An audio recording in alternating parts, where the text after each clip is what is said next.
Alright guys, what's up? Welcome back for another video. What were Michael Jordan's 5 best seasons?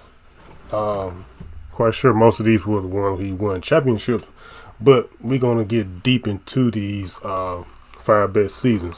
Shout out to, I forgot his guy's name. He gonna say his name, but I forgot his name. But Basketball Time Machine, that's his channel. Subscribe to him if you haven't already, and make sure you subscribe to me if you haven't already. So let's get into this video. Hello again, welcome back to the Basketball Time Machine. I'm Sean David. Thanks Sean for tuning David. in. Let's talk some old school NBA. In today's episode, I want to rank Michael Jordan's 5 greatest NBA seasons, which is going to be a pretty difficult task, but hey, what about a new challenge? But before we get to that, I want to give a quick shout out to my Patreons. Thanks a lot, you guys, for supporting the show. It's really appreciated. And if you want to support this channel and help this channel to grow and to get more entertaining NBA legends on the show, please check out my Patreon account. All right, enough said. Let's dive right into today's episode. Let's go.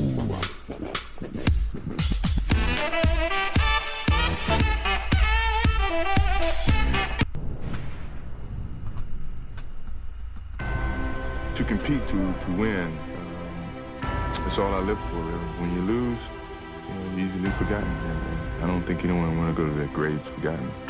I'm not here campaigning for the best player in the world or in history. I'm not saying that, because everybody plays differently in different eras.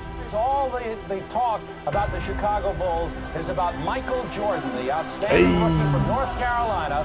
Coming on this level is a brand new start for me, and I have to start from the bottom and work my way up. So, I think the hard work is ahead of me, and I'm willing to take on that challenge and go out and play the best I can. Now, obviously, Michael Jordan had many sensational and great seasons. So this task is really difficult, and if you disagree with my list, hey, absolutely no problem. Please post it underneath the comments. All right, let's start off my list. Coming in at number 5 will be Michael Jordan's rookie season. Now, I bet that many of you guys will be surprised since scoring-wise, MJ had way better seasons. But I compare his performances to other rookies, and let me tell you, there weren't too many rookies that were able to average 28 points per game in the first year. Back in 1984, the Chicago Bulls weren't the multiple champion and one of the most popular teams all around the world that we know now. They were a team that hardly anybody wanted to play for. Only when Michael Jordan arrived, he turned the half-empty Chicago Stadium into a packed arena. Yeah, the 28 points that he was averaging were accompanied by 6.5 rebounds and 5.9 assists, as well as 2.4 steals per game. Just to put things into perspective, those numbers would be career high for other NBA legends. In his rookie year, he was an NBA All-Star, the Rookie of the Year, and already an NBA superstar. So as I said, at number 5, Michael Jordan's rookie. It would have been crazy if he won Rookie of the Year,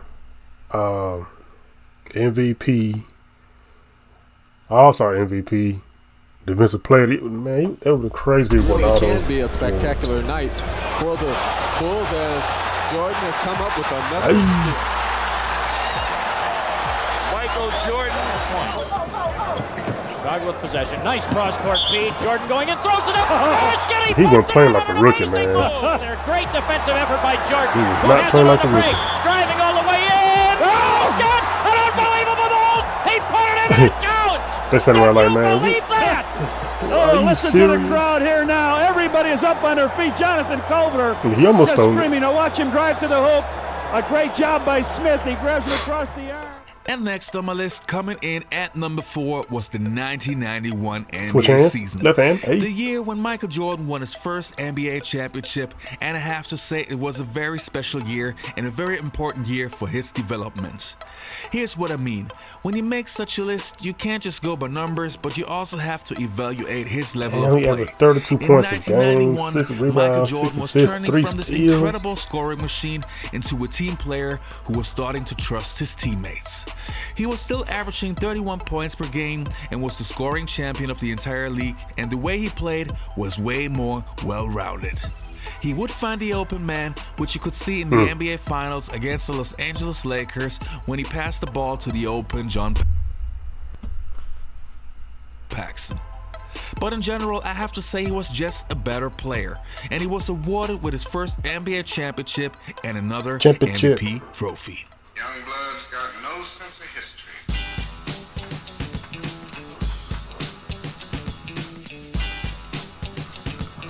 Horace Grant takes it away from him. Ahead to Jordan. Michael on the drive in on Barkley. Yeah, don't jump, Barkley. Don't jump. Get your ass dunked on. Hey! Was that a Manute ball? Manute gave up mid jump. Hey, like he wanted to pass. He said, "No, never mind. I'm gonna score this and get the foul." Here's Jordan in deep on Elo. Let's go. We've seen them all, Jimmy. We've seen them all. Yeah, he ain't even going to jump with him. 3 on the clock. No, never mind. With a fake. Now the 3 on the way. Splash. Oh, right back. The Bulls can go up 14. Jordan past Petrovic. I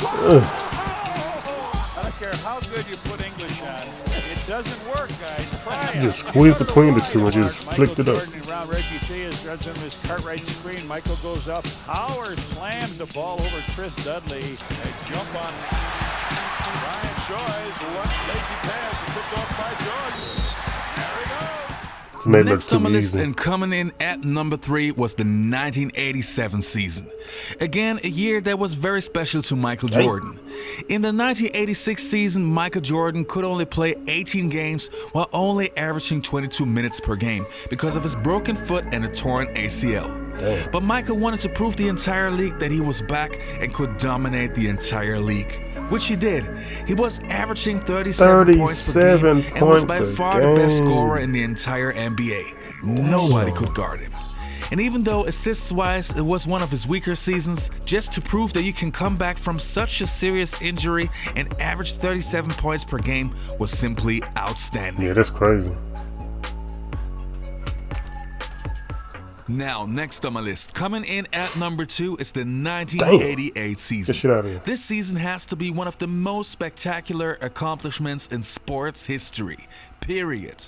When I would list you the awards that Michael Jordan won that year, you would think it would be for an entire career, but he did it in one season. So, in 1988, Michael Jordan won the MVP of the All-Star Game, the Defensive Player of the Year award, he was the steals leader, he had the most blocks by any guard, and he won the slam dunk contest. Simply unbelievable. He had 6 awards MJ was in 1 so year. dominant Damn. on both ends of the floor that in that year he was even way better than Larry Bird and Magic Johnson. This could easily be number 1 on my list, but because he didn't win the NBA championship and he was not trusting his teammates at that point, it's just number 2, but still an incredible season. 2 finalists will be previous champions, the defending champion Michael Jordan and Dominique Wilkins, and this is what the crowd's been waiting for. Oh, that's a dunk contest. Hey! Be hard not to give him 50 on that one, Steve. That was impressive. He got a 50. Michael Jordan needs a 48 to tie, a 49 to win.